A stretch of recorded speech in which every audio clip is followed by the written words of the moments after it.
What's up, YouTube? It's your boy Straight Edge. I got a deck profile. I guess it's 3:30 in the morning. I'm bored. Can't sleep.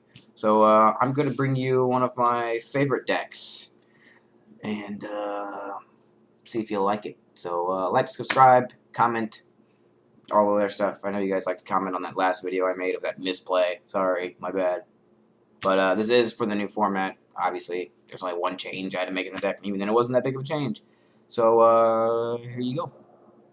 Alright guys, we'll go ahead and get started here on the profile.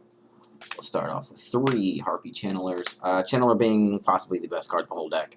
Harpie Channeler opens up the rank 7 and rank 4 plays. Pretty much you need to stop this card. Veiler, Fiendish Chain, anything you can, this card needs to be stopped. This is your power play, and obviously you're going to need 3 of them. I do like 3 dancers. I know most people talk about only playing 1 to 2 dancers, but I really like 3 because it's just another Harpie target for the channeler to pitch to the grave, and also summoning dancer while you have hunting grounds out, bouncing dancer. It's just too good. You're destroying 2 back row all day, so really good. And then the 3 Harpie Queens. Yeah, mine are all ultras. I like them to hold a match. Harpie Queen is great because it's a 1900 beater, which is fantastic. At under Hunting Ground, it's 21. But you can also pitch it to the grave to go grab Hunting Ground, which is fucking sweet.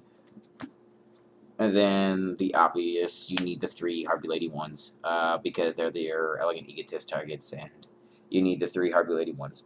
It's the best out of the Harpie Lady cards, which is Harpie Lady 1, 2, and 3, and then Harpie Lady herself, obviously. Because the other ones are crap, and this one gains the 300 boost, or gives the 300 boost to all wind-type monsters, which is fantastic. Includes Dracosac and Lightning Chidori. So, play 3 of those. The 1 Pet Dragon. I like 1 Dragon. I was playing 2, but I like 1. And then 1 Zephyros the Elite, double Summoner Monk, and then 1 Tempest. Pretty much Zephyros because you can bounce back the Hysteric parties and replay them. You can bounce back Hysteric Sign if you want to add it back to your hand for a discard outlet with like Summoner Monk. It's also a dark, so it goes fantastic with Summoner Monk if you want to make the Master Key Beetle play, which I'm not really too fond of that play. That play is not the best in the world, but it's still pretty good. And then Tempest. Tempest is a great target for, what's the name of that card? Channeler, Harpie Channeler, sorry about that. It's really good with Harpie Channeler because if you don't have the dragon, it kind of makes you have re-7s over and over. You can still Big Eye and Dracosac and stuff like that if you draw into the dragon, which is horrible. You never want to draw into the dragon, but Tempest is really good. He's also great for late game pushes too, so. And then we'll get into the spells and traps. I do tech 1 Swallow's Nest. I like Swallow's Nest because tribute 1 face-up Winged Beast type monster you control to special summon a Winged Beast monster from the deck with the same level. It's more or less a circle of the Fire Kings because it allows you to pretty much summon Zephyros, tribute Zephyros. That allows you to have Zephyros live in the grave, and then you get to go and plus all day off of that. So that's fantastic. And then you also, it's good for like battle phase tricks and stuff like that. I like it at 1. It's okay. And then double Elegant Egotist, obviously, because you grab it with this fantastic card, Hysteric Sign, which you play 3 of, because this card is so busted in the deck. Pretty much you're just going to go, you can either activate Hysteric Sign to add Elegant Egotist to your deck, or you're going to pretty much set this, let them MST it, and then, or you can, it just says when it's sent to the graveyard, so if you pitch it with Summoner Monk, it triggers then. And like I said, you can bounce it back with the 1 Blackwing, what's this guy, what's his name? Zephyros, Blackwing Zephyros. This card gains you so many pluses because at the end of the turn when this card is sent to the graveyard, you add 3 different Harpie cards to your hand. So you add Hunting Ground, Channeler, Dancer, Queen, or Harpie Lady 1, or Harpie's Pet Dragon. The card is just too fucking good, and you need 3 of them. And then the 3 Hunting Grounds, because you need Hunting Ground because it gives them all Winged Beast type monsters, 200 attack, and then whenever you summon a Harpie, you destroy a card. So, but you have to. It's a mandatory effect. So if they have no other cards left, and you summon a Harpie lady, you have to destroy a card. Normally, you're going to want to blow up the field, so you don't risk anything. And then to round up the spells, Book of Moon for battle fix tricks. And then double Mirror Force to start off the traps. Double Icarus attack. Double Wing Wind Blasts. Mostly I play double Wing Wind Blast because it's fantastic with Hysteric Party or Hysteric Sign. You pitch the Hysteric Sign and then you spend something back. Double Mirror Force because for those OTK plays. My locals usually play like Samurais and random rogue stuff that OTKs. And then the staples, TT, Warning, Compulse, and Book of Moon. The 4 basic staples. And then the best trap in the whole deck, 3 Hysteric Parties. This card is so good. This card is pretty much your Call of the Haunted, Monster Reborn, Return from the Different Dimension, whatever you may want to call it. But pretty much you activate by discarding card, special summon as many number of Harpie Ladies as possible from your graveyard. When this face-up card leaves the field, destroy those monsters. So pretty much it wins the game. It ends the game for you. So. And now to start off with the extra deck. We'll go ahead and start with Queen Dragon Jin. I like Queen Dragon Jin because I'll show you a little combo at the end of the video with her, but she's really good. Ice Beast Aerophine, 2 of them, because this card is amazing. Pretty much you have to have 2 level 4 Winged Beast type monsters, obviously. That's where Zephyros the Elite comes into play, too. Once per turn, you can detach 1 material from the card, negate the effects of all face-up cards your opponents control. So it negates all of their cards, all of their face-up cards, which is fantastic. And then it gains 300 attack for each face-up card on the field, excluding herself. So, in theory, this happened to me in a game. I was playing Fire Fist, they were playing Harpies, and he ended up getting all of my face-up fire formations negated, and my monster. So it immediately got plus 1800 just off me alone, which put it at 38. Just off of me. I think it ended up being like 44, 40... No. I don't remember. It was really big. It was too big for me to handle. And, 2 of those because that card wins games. Double Lightning Chidoris because this card is really good too. You're spending cards back to the top and bottom of the deck. Harpie's Pet Phantasmal Dragon. This card is really, really good.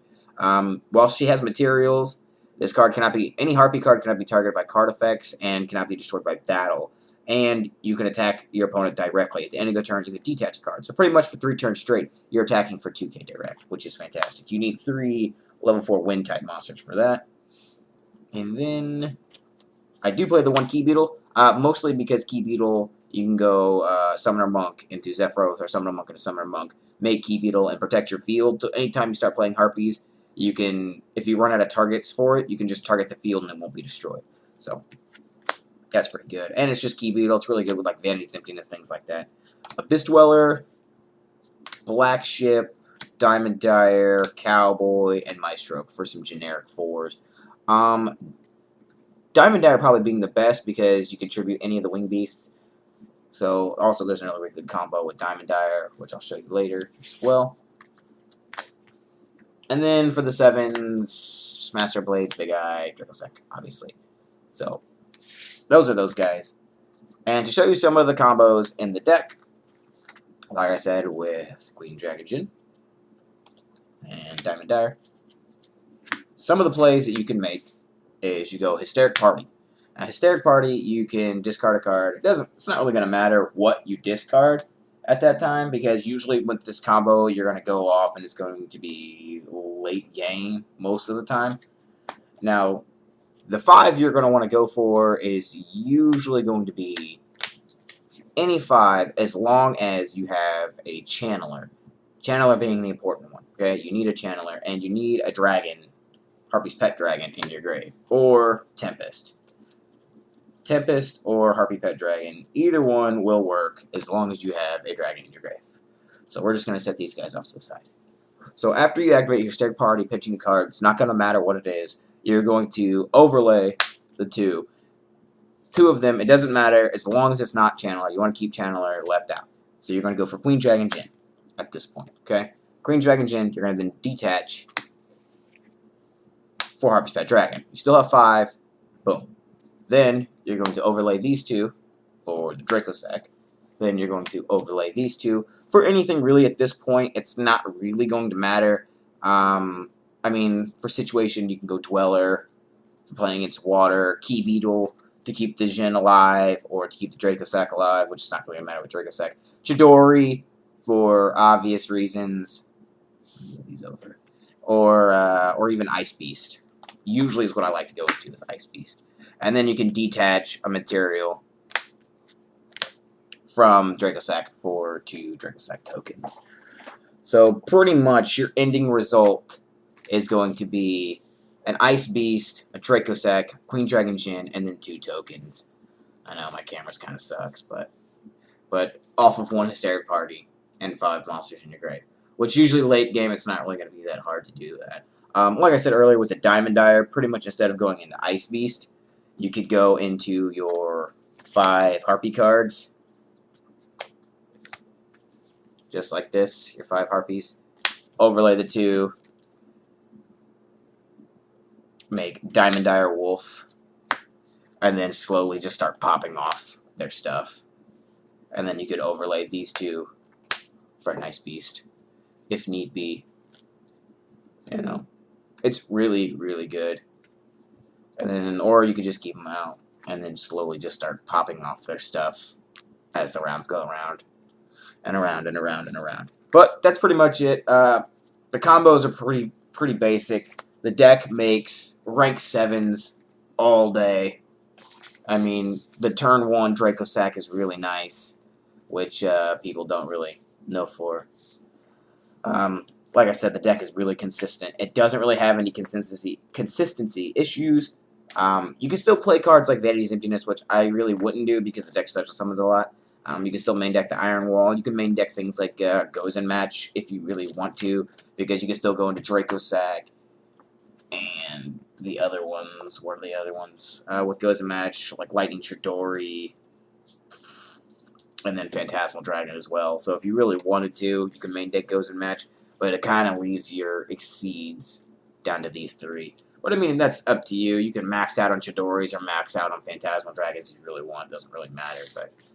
But that's the deck, guys. Thanks for watching. I hope you liked it. And like, subscribe, and all that other stuff. Yay.